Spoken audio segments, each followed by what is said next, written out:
Well, good morning and welcome to the Mount, regardless of what campus you happen to be joining us at this morning, whether you are here at our Stafford campus down at Fredericksburg, whether you are out in Bealton or joining us online, wherever you happen to be. You picked an exciting day to be with us today, as today is a day that I've sort of been planning and thinking and praying about and just looking forward to for several months now for the life of our church. And today what I want to do is I want to introduce you, maybe for the first time, or if you've been here for a season, maybe reintroduce you to two strategic partners that we have here at the Mount. One is a local outreach partner in all of our local communities where our campuses are, and the other is a global missions partner that happens to be doing ministry in Africa. And so I'm excited about that. But before we do that, I want to just kind of pause and maybe take a moment and acknowledge that this coming week is a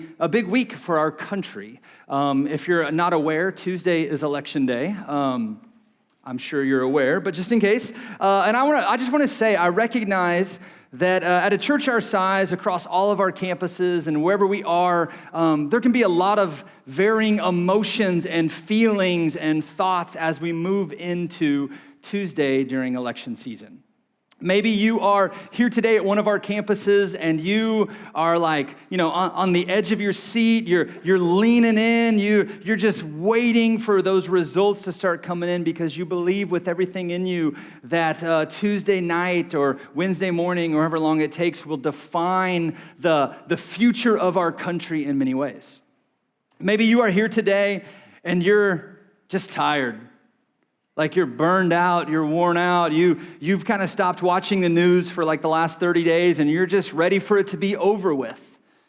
Maybe you are here today and you voted early and you knew who you were voting for. Maybe you know who you're voting for, but you're waiting till Tuesday and you want to wait in line and exercise that right then. Maybe you are on the fence and you know you're going to vote on Tuesday, but you don't know who you're voting for yet. Or maybe you are even wrestling internally with your conscience of if you are even going to vote this year.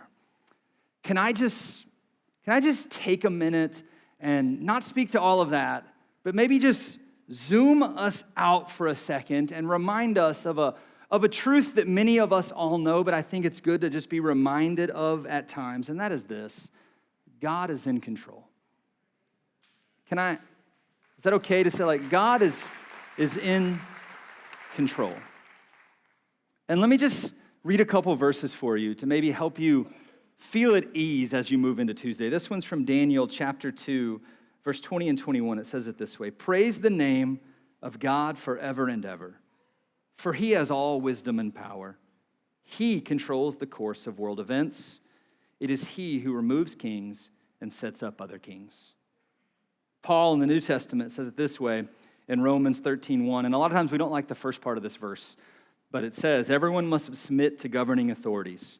But then the second part, "For all authority comes from God.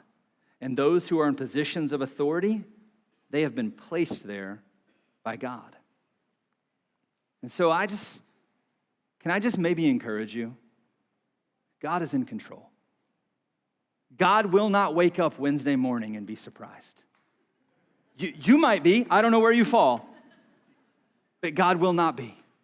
Because God is sovereign, and he is wise, and he is good, and he does what he wants, the way he wants, even when it makes sense and even when it doesn't make sense.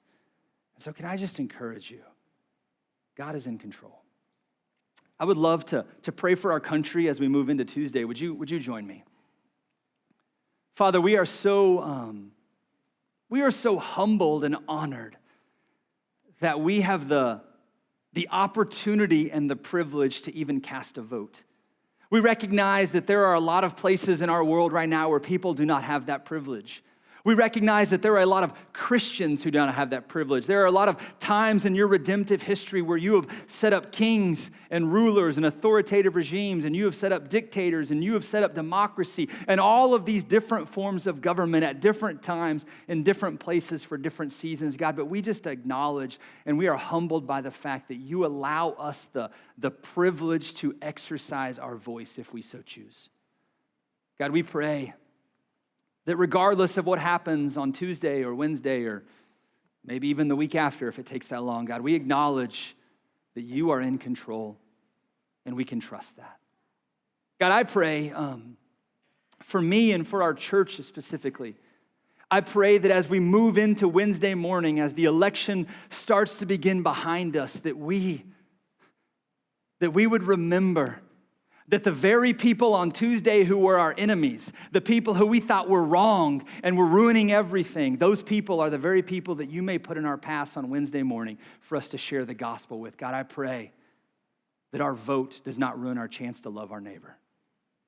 God, that we would remember that there is greater things than a ballot, that you have called us to be your ambassadors for your kingdom and your will. God, we praise you. Amen.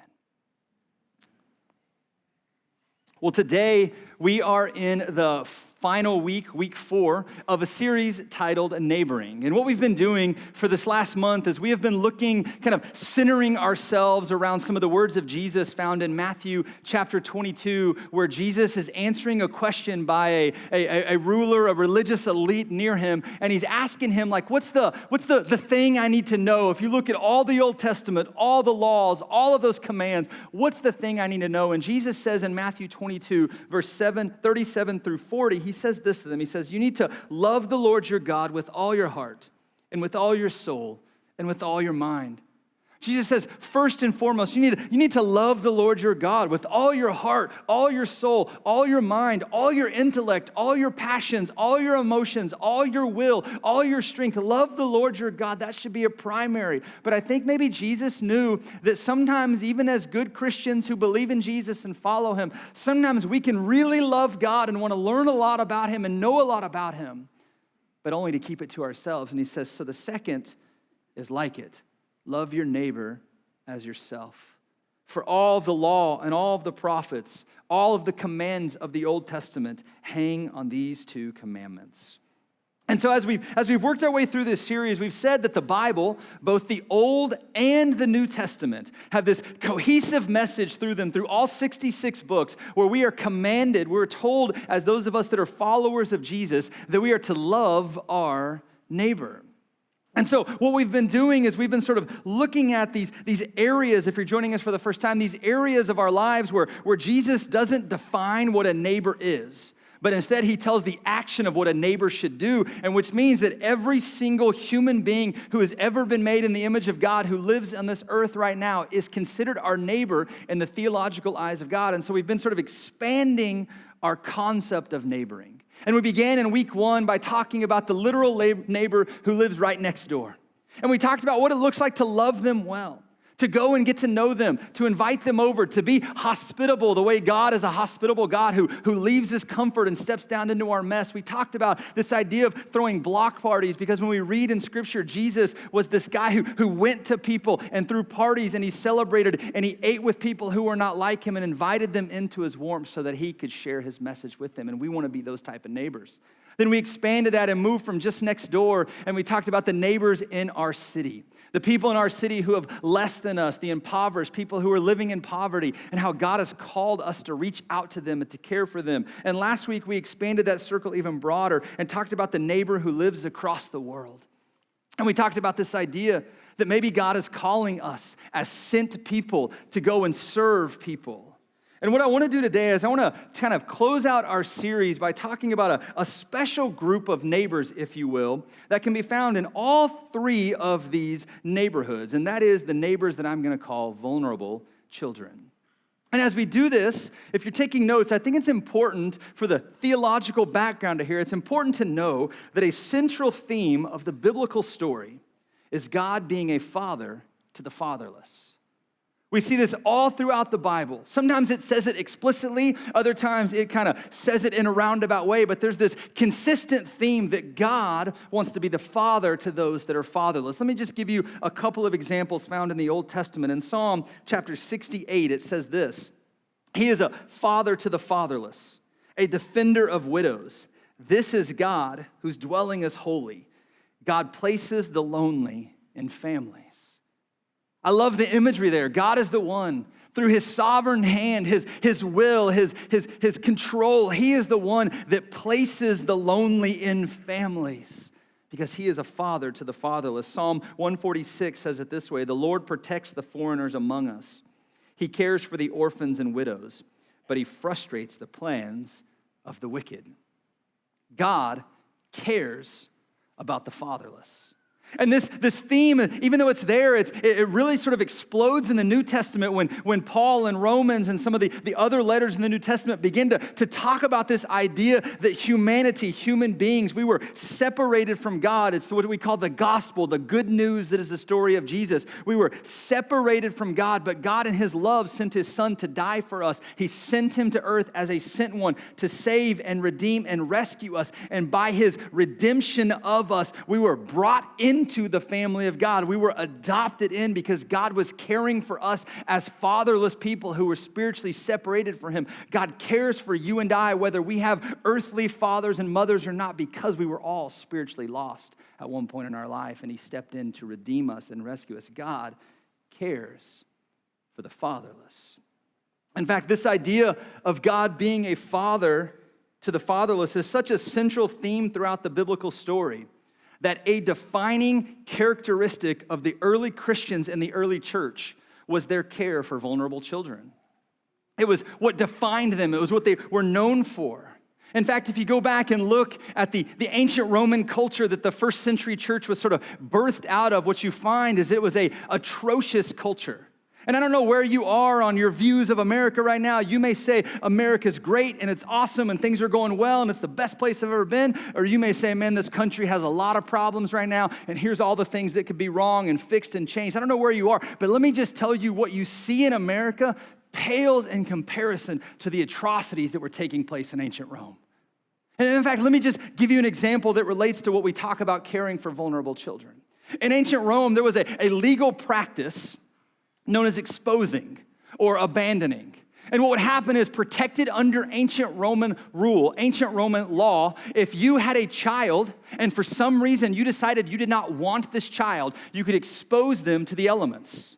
Now, the list of reasons of why you might be able to expose them was relatively vague. For instance, you may not have enough money to feed your family, so one more mouth to feed is too much. So you can have that baby and then expose it to the elements. You may decide that you had a girl and you did not want a girl because girls came with a dowry and a marriage payment and all these things, and you didn't want to have to deal with that, so you could expose that infant or that child to the elements. You may have said, I simply just don't want this child. Enough is enough. My family and I are enough. So you could expose that child to the elements. Your child could have some sort of mental or physical disability and you don't want to deal with it. You could expose your child to the elements. And by exposing your child to the elements, what that looked like is you would literally take your child, whether it was an infant or a little bit older, and you would set it outside somewhere with the hope that three things would happen. One, the child would die from the weather. Two, the child would die from a wild animal. Or three, that a slave trader would find them and pick them up and use them as a slave. This was accepted common practice in ancient Rome. In fact, the practice of exposing was so severe in ancient Roman culture that what would happen was a father had a legal right that until his child was of age in ancient Roman culture was different for men and women, but it's usually between the age of 13 and 16. That a father had a legal right that until his child was 13 or 16, he could kill them for any reason he felt valid killing them for. Children were not cared for. Children were not loved. This was the culture the early Christians birthed the church in. This is the culture that the church stepped into and became known as people who cared for vulnerable children. In fact, the early Christians were known for this so much that I found this interesting quote in his book called Destroyer of the Gods. This guy by the name of Larry Hurtado says this about the early Christians. He says their communities, their churches, their home gatherings, they were marked by unusual and even scandalous concern for the weak, for the orphans, for the widows, and the impoverished. Don't miss this. The early church spread like wildfire in such a way because the message of the early church was so countercultural, was so different to what was happening in society and what was taking place, that what would happen was Christians were loving their neighbors so well, they were loving the vulnerable children so well, that the people around them, the people in Rome, began to notice and say, I don't know if I believe what they believe. They have one God, I have multiple. That doesn't make any sense to me. But what they are doing is so attractional that I'm going to ask questions. I'm going to lean in, because they are caring for children that no one should be caring for. And they are showing me something about God and his faithfulness and his goodness that I'm going to lean in. And they begin to get converted and changed. And you see the entire world different because of their countercultural living and their love for vulnerable children, and being defined by being neighbors who shared the truth. They were known for it. Now, I'll just be really transparent with you. I pray that 100 years from now, 200, 500, 1,000 years from now, when historians are reflecting back on the 21st century American church, I pray and hope they are able to say that about us. But my concern, or my fear, is they will say something like this. Yeah, they cared for vulnerable children. They debate about it all the time. Yeah, they care for vulnerable children. They voted the right way. Yeah, they care for vulnerable children. I saw their Facebook post about it. Yeah, they care for vulnerable children. They talked about how much children matter and how much children are important all the time. But yet, it's as if they didn't do anything. Church, we are called to care for children. We have been talking for 4 weeks now about the command to love our neighbors. And one of the most practical, life-changing, attractional ways that we can be countercultural in this is to love the children around us who are vulnerable. All throughout Scripture, we see it. Isaiah 1:17 says it this way. It says, learn to do good, seek justice, help the oppressed, defend the cause of orphans, fight for the rights of widows. James 1:27 says, pure and genuine religion in the sight of God the Father means caring for orphans and widows in their distress and refusing to let the world corrupt you. So here's what I want to do. I want to close out our series today. Like I said, I'm super excited about today by just giving you a couple of ways that I think as a church we can lean in and maybe step into caring and loving for vulnerable children in our midst. And I want to acknowledge that many of you might be already doing this. And so as a church, we are so thankful for you. But I think you'll see in some of these statistics that there is a lot of room for a lot of us. And so how can we get involved in being a good neighbor to vulnerable children? The first thing, if you're taking notes, is through foster care.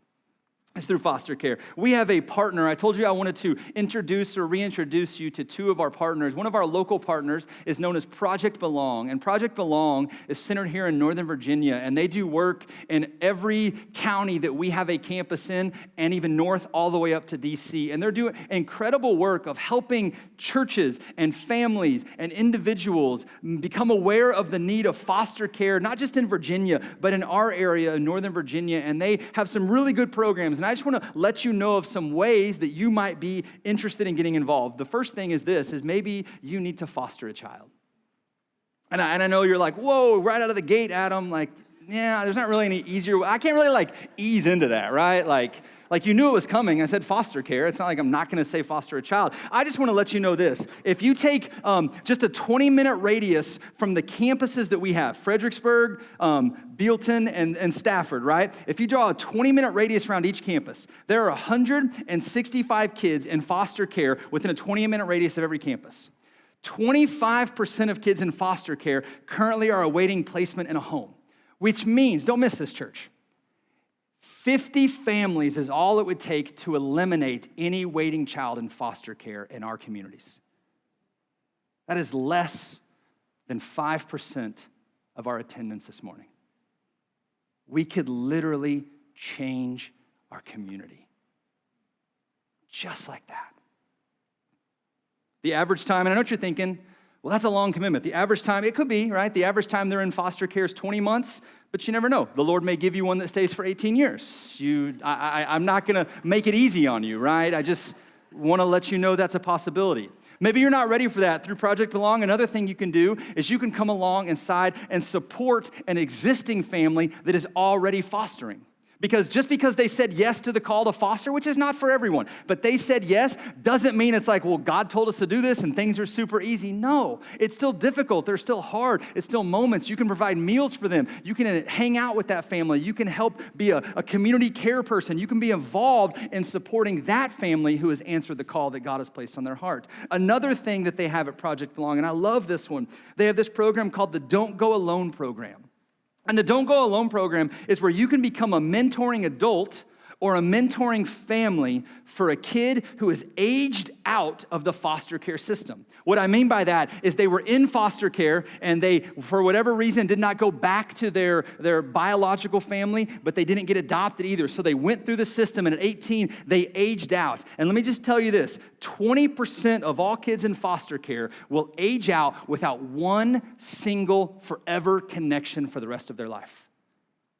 That means, don't miss this, that means 20% of kids in foster care will age out and every holiday not have a person who has been in their life to share it with. When the big moments like a wedding comes up, they have no family to invite. You can be a mentor. You can step into that gap. And listen to some of the statistics you can make just by being there with them forever and mentoring them. Over 80% of all boys who age out of foster care will end up in prison in 5 years. 70% of girls who exit foster care will become pregnant within the first year of exiting foster care. 50% of those girls will have, or they will have their kids, and then 50% of their kids will enter foster care before the age of 2, creating this cycle that just continues over and over and over. As a church, we can step in and be a mentor for them, invite them over to Thanksgiving when they have nowhere to go, to Christmas with our families. We can pour into them, guide them, shepherd them, and lead them. There is a tremendous opportunity here. So we can foster. The second thing is through adoption. Now, I'm not going to say a lot about this one because I firmly believe that if the Lord is going to speak to you about adoption, he's going to speak to you, and I'm not going to convince you to go make a life-changing adoption decision this morning. So I'm just going to say this, because adoption has its difficulties and its strengths. As a family who has adopted, there are ups and there are downs, but I want you to just hear some of these statistics. Domestically within the United States, there are 120,000 children waiting for their forever family. Internationally, there are 20 million children waiting for someone to adopt them. Every year, another 2 million are added to that number. Now, 20 million sounds like a lot. That is less than 1% of Christians in the world. If less than 1% of the global church decided to adopt, there would not be another single orphan in the world. In fact, it's interesting when you look at statistics. Years ago, there was a historic moment in the life of our country when Roe v. Wade was sort of overturned, and churches were celebrating this as a victory and this monumental moment in the life of God's people and the church and our country and whatever you feel on either side of the spectrum. What I want you to see is what happened was there was this celebration in this historic moment, and a moment where the Christians in America, the people who believe in Jesus, should have stepped up and done something actually backed up. The number of adoptions in our country dropped from 25,000 a year to less than 1,500. Right at the time when there were more and more kids entering foster care and being orphaned. If we value life, we must value it at all ages. We must value life from birth to death. Children matter. And third, another way we can get involved is through sponsorship. I said I wanted to introduce you to two partners. One was a local partner, and one is a global partner we have. And so across all of our campuses, I want to introduce you to the director and one of the founders of Harvesters Reaching the Nations. Would you do me a favor and give a big kind of mount welcome for Mama Lily?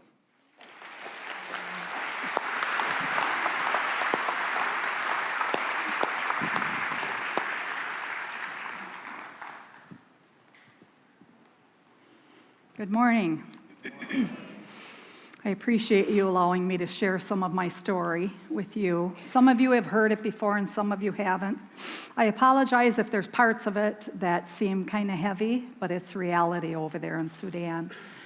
It all started in 1999. My husband and I were faithfully serving God in our church. And I just felt like we weren't reaching beyond the community that we were in. And your pastor mentioned that this morning.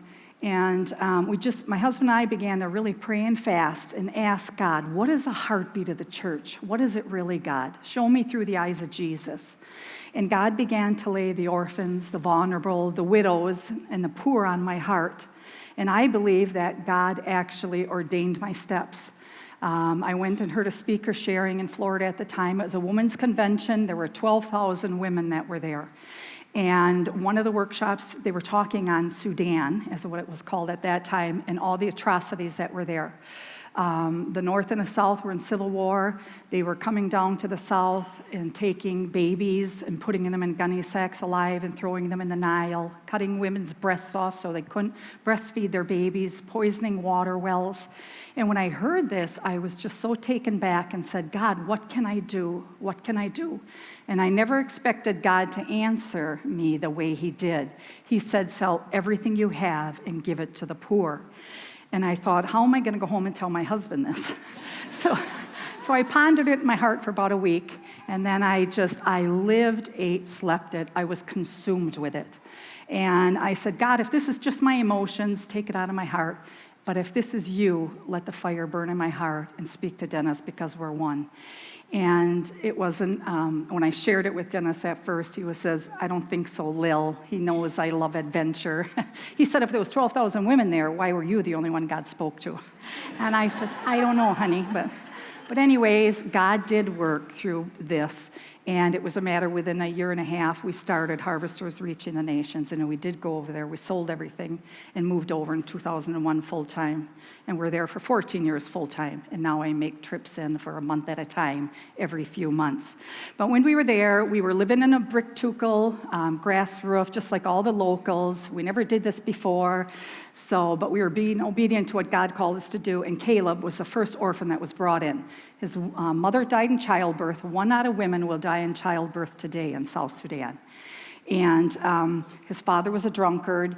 And he brought him to the orphanage asking, if we'd take him. And I'm like, we just arrived, And anyways, he kept coming back. Caleb was 2 kilos, 4 pounds. And what we found out later, the deceased mother's family blamed Caleb and the father for her death. So they were planning on killing him. They had hung him upside down. And anyways, we ended up taking him, and it took us 9 years, even though we were in our late 40s, to legally adopt Caleb. So we adopted Caleb. He is a U.S. citizen. I'm proud to say that he is serving in the United States Army in the U.S.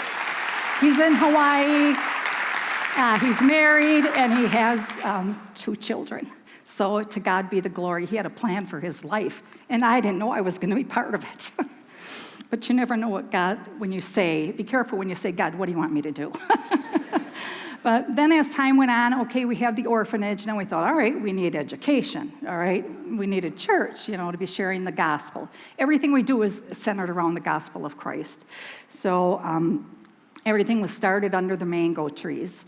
And then we eventually knew that we needed a clinic, and as I mentioned, a primary school. So then we felt after a couple years, it was in 2009, that God started laying on our heart. The name is Harvesters Reaching the Nations. Let's take it, a little further. And we started in 150 miles north of the first campus. It's in the Terekeka region, and it's all Mudari tribe, very tribal. They had spears and they were still half naked when we went up there. And our son actually, him and his wife Kim lived there for 12 years and kind of birthed that. And our son Lance, he was single when he went up there. And he bathed in the Nile, boiled the water, drank the Nile, and did his laundry in the Nile. And he just said, Mom, I'm really kind of getting depressed being here by myself. I want a Christian wife. And, when I travel around, I say, my son's looking for a Christian wife. You got to be called to South Sudan. Free tanning, free weight loss. It was like... But lo and behold, God is so faithful. Again, when we encouraged our son Lance, God brought Kim from New Jersey. They met on the Nile. Well, now they've been married for 15 plus years and we have a grandson. So again, it's amazing what God, can do. Through all that, we do basically orphan care, discipleship, and health care to the places that we're at. For the past 23 years plus, we've been in South Sudan. We've been so fortunate to be able to show Christ's love to more than 270 orphans that are still with or have been through our orphanage. Even those from various times, they left for various reasons, even before. Many of the older children now, they're actually running both of our campuses now, so it's so rewarding to see the fruit of the labor, because when you're doing it, you're wondering, is this really going to work, God, And now when I go back and see the older orphans, we have one that's a lawyer, he does all our legality work. Then we have our clinical officers, nurses, teachers, drivers, mechanics, social workers, they just want to get married and have children, so it's so encouraging to see what God will do when you say yes to whatever he wants you to do, because he is faithful. So today we're providing basic care to 110 precious orphans, and we just took in 2 new babies, just a couple days old. The mothers, again, died in childbirth.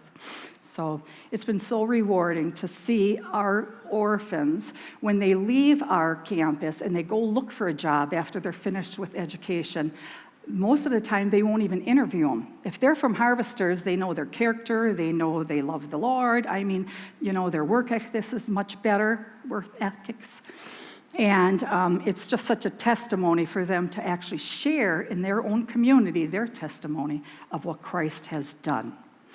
Both in Yei and Turkey communities, we have a need for education to pave the way for the gospel. It opens the door. They're very open to the gospel of Christ. So we can have chapel in your schools, and it's very encouraging to us.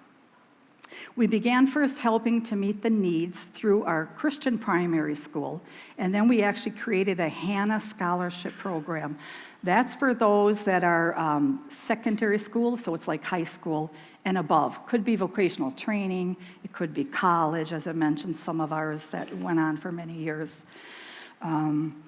So we built and opened our secondary school in 2022, and we currently have 148 students there and a computer lab for them as well. So currently Harvesters provides education to 1,100 students, and many of them, that's their only meal that they get. We provide health care to surrounding communities as well. We built a hospital in South Sudan in our Yei campus, and it's all African Indigenous ran staff, so it's very encouraging. When I was there just a couple weeks ago, I was leaving, and we were driving to the airport, and I seen a boy walking miles away from our school, and I asked Loki, one of our orphans that was driving, what's this boy doing? He's got our uniform on, yellow and blue, and it's 8 miles. It was 4:30 in the morning, this boy got up to walk to our school, and school started at 7 o'clock. And I realized how important it's the gospel of Christ and its education that will help change that nation. So as they play this little short video, you'll see how excited they are to be able to have what you've helped provide.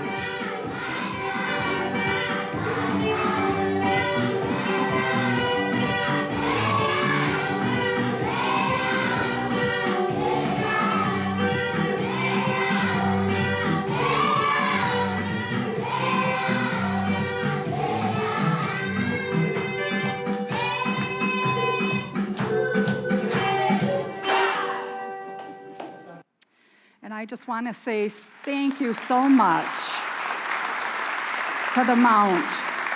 You have faithfully been our partners for 17 plus years. You're the longest church partner that we have had. So God bless you.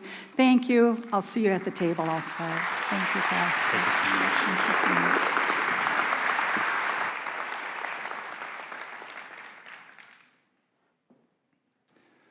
So as we close out this series, I just want to read this verse one last time.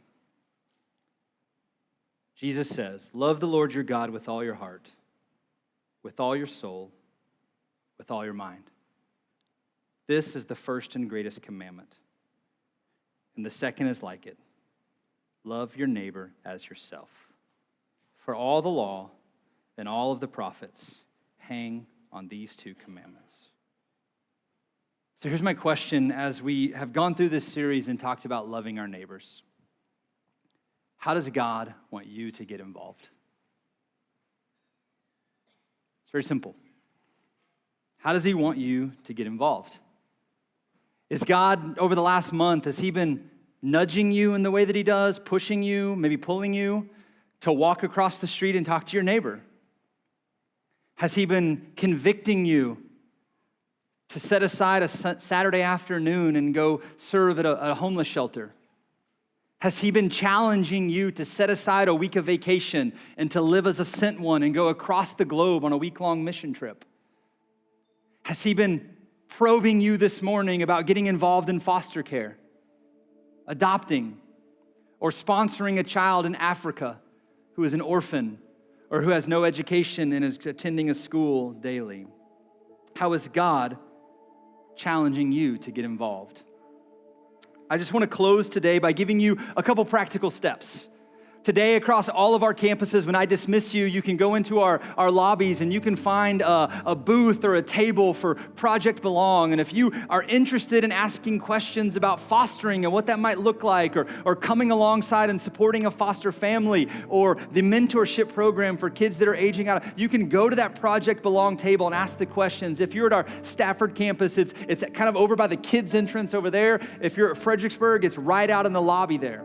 Also, at all of our campuses, you'll find a big display for Harvesters Reaching the Nation, and you can find that in all of our lobbies, and you'll be able to go there. And that when you walk out there, you're going to see kind of on some card, like these hanging things, some cards that look like this. And you're going to see two different colors, and I want to just kind of describe these. So the orange cards are for kids who are students, and for $24 a month, you can ensure that they get an education. And you can see underneath here, there's like a bio about them, and you can read it and you can look at it. The green cards are $36 a month, and these are kids that are at the orphanage, and this supplies their education, their food, and all these different things. And you can, again, see the information there. And when you grab one of these cards, you can read their story. You can click on the QR code, and when you click on the QR code, it'll bring up a page that tells you more about their story. And from there, you can sign up to support them and be a part. And I do want to say, man, we would love to take every single card they have today and do what we can as a church. But I want to say this. If you're under 18, don't go take a card and sign up without talking to your parent. Just a general idea maybe is a good thing. But man, I want to encourage you to go and do those different things, because here's my I'll just be honest. It feels like right now in our world, there's a little bit of divisiveness and fighting and debating, and it's just everything's centered around the election right now. There's always an enemy. There's always that person. There's always them. It's always us versus. And what if today, as a church, we stepped out of that negativity and did something exciting? What if we made a difference for one more child? If we changed their life forever?